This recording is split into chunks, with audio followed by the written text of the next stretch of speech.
কোনটা কি এখানে তো এটার সাথে থাকবে না, এটা খুলে নিতে হবে। খুলে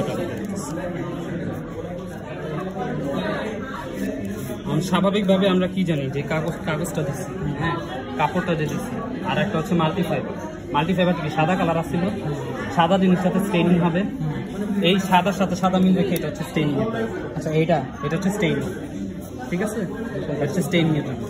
আর যেহেতু কালারফুল কালারটাকে আমরা কালার চেঞ্জ বের করবো, কালারফুলের সাথে মিল রেখে এটা হচ্ছে কালার বুঝছিস, এটা grey scale for colour change, এটা গ্রে স্কেল ফর স্টেইনিং। আচ্ছা ঠিক আছে, স্টেইনিং কালার চেঞ্জ শেষ। ওকে, এরপরে কেমনে করতে হয়? মনে কর এই যে কাপড়টা, হ্যাঁ, যদি মাল্টিফাইবার থাকে সাথে, যদি তোর মাল্টিফাইবার না, এটা হচ্ছে যে কাপড়টার ক্ষেত্রে মনে কর এই সাইড হয়েছে, এই সাইড হয়েছে, এভাবে করে বসাবি, রাখবি, পাশাপাশি এদিকে কাপড়টা থাকবে, দুইটা কাপড় এমনি ভাঁজ করা থাকবে, মনে করে যে, ঠিক আছে, এতটুকু মনে কর স্টেইনিং হয়েছে, এতটুকু স্টেইনিং হয় না। এই একে থেকে যদি কালার চেঞ্জ হয়, পানিতে চুপে রাখলে কালার কমবে না বাড়বে? কালার ছেড়ে দিতেছে না। এই গাঢ়টা হচ্ছে পুরান কাপড়টা, মনে করি এটা পুরান কাপড়টা, আর এটা হচ্ছে আফটার টেস্ট। এইভাবে করে রাখবে, এটা কি শেড চেঞ্জ? হ্যাঁ, শেড চেঞ্জ। এভাবে করে মিলাবি, কালার চেঞ্জ, এভাবে করে মিলাবি, মিলে নাই পরে এখান থেকে আসবে আবার এই যে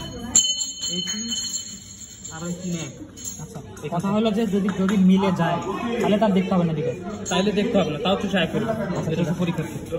ঠিক আছে, এখান থেকে এই যে তোর এটা বলছিলাম হচ্ছে যে বিফোরের ক্ষেত্রে এইটা হবে এইদিকে, আচ্ছা, বেশি গাঢ়টা হবে এইদিকে, আচ্ছা, আর আফটারের জন্য আর এটার কাছে এটা হচ্ছে কি এইভাবে করে বসে, এই দেখ দাগ বরাবর বসে এইভাবে করে।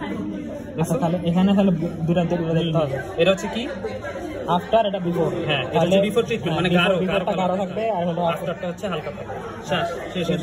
এটা হলো কি বলে শেড চেঞ্জার হলো।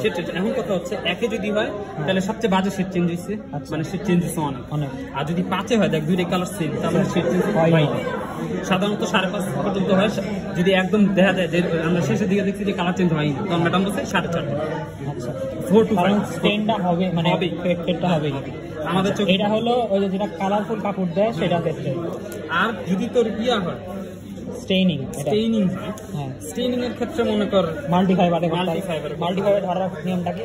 মাল্টিফাইবার হচ্ছে তোর দেখা যে জায়গাটা মনে হবে যে তোর এই জায়গাটায় বেশি কালার চেঞ্জ হয়েছে, খুব বাজে অবস্থা হয়েছে, ওটা আগে ধরবে। আচ্ছা, ওটা প্রথম ধরে ওটা শুরু করতে হবে। সবচেয়ে ভালো হবে এই ক্ষেত্রে, সেক্ষেত্রে কোনো চেঞ্জ হয় না। 5-এ সবসময় ভালো, 1-এ সবচেয়ে খারাপ, ঠিক আছে। পরে এখান থেকে যাবে, মনে কর সবচেয়ে বাজে যেটা হয়েছে, মনে কর সেটা আসছিল 1/2, 1 to 2 রাখলে এদিকে থাকবে হচ্ছে গিয়া বিফোর ইউজ যে মাল্টিফাইবারটা সাদাটা একদম, ওইটা এদিকে রাখবি। বিফোরটা সাদা হবে, আফটারটা তো রং স্টেইন করবে। আচ্ছা, তখন ওইখান থেকে মিলাবি। আচ্ছা, এভাবে করে মিলাবি। ওটা সেমই হলো যে ধরার ইয়া হলো, এই যে এইভাবে ধরতে পারছে, তোর যেভাবে তো এইভাবে ধরলে এটা আলাদা হয়ে যায় গিয়া। মাল্টিফাইবারের জন্য এইভাবে ধরবি, আর কালার কালার চেঞ্জ যে তোর কালারফুল কালার ফেব্রিক আসলে ওটার জন্য এইভাবে ধরবি। আচ্ছা, শেষ, আর কিছু নেই।